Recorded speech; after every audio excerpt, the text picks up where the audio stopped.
আসসালামু আলাইকুম বন্ধুরা। শীতকাল চলছে আর শীতকালে পিঠা হবে না এটা কি হতে পারে? তাই আজকে আমি আপনাদের কাছে নিয়ে এসেছি চুষি পিঠার একটি দারুণ রেসিপি। নতুন গুড় দিয়ে কিভাবে তৈরি করছি এই পিঠা চলুন দেখে নিই।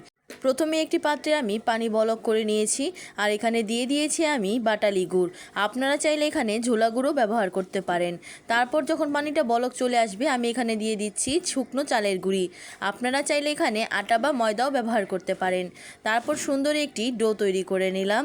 আর অবশ্যই কিন্তু এখানে খাঁটি গুড়টা ব্যবহার করার চেষ্টা করবেন, এতে কিন্তু পিঠার স্বাদটা দ্বিগুণ হয়ে যাবে। তারপর দুই হাতের বরাবর রেখে আমি এইভাবে চাপ দিলেই কিন্তু এইভাবে চুষি পিঠাগুলো তৈরি হয়ে যাবে। আরও ছোট পিঠা তৈরি করা যায়, কিন্তু আমার কাছে এই বড় সাইজের পিঠাটা বেশি ভালো লাগে, তাই আমি এভাবেই তৈরি করেছি। অন্যদিকে আবারও কিন্তু আমি গুড় আর পানি জাল করে নিয়েছি। গুড়ের পানিটা যখন বলক চলে এসেছে এখানে দিয়ে দিয়েছিলাম আমি গুঁড়ো দুধ দিয়ে কিন্তু আমি আবারও বেশ কিছুক্ষণ জাল করে নিয়েছি। দুধটা বলক চলে এসেছে, এখন আমি যে পিঠাগুলো তৈরি করে রেখেছিলাম সেই পিঠাগুলো দিয়ে দিচ্ছি। আর কিছুক্ষণ কিন্তু হালকা হাতে নেড়ে চেড়ে অপেক্ষা করতে হবে, এর মধ্যে কিন্তু পিঠাগুলো সিদ্ধ হয়ে যাবে। দেখুন ঘন হয়ে দুধটা কিন্তু খুব সুন্দর একটা কালার চলে এসেছে। আর এর মধ্যে কিন্তু তৈরি হয়ে গিয়েছে আমাদের মজাদার চুষি পিঠা।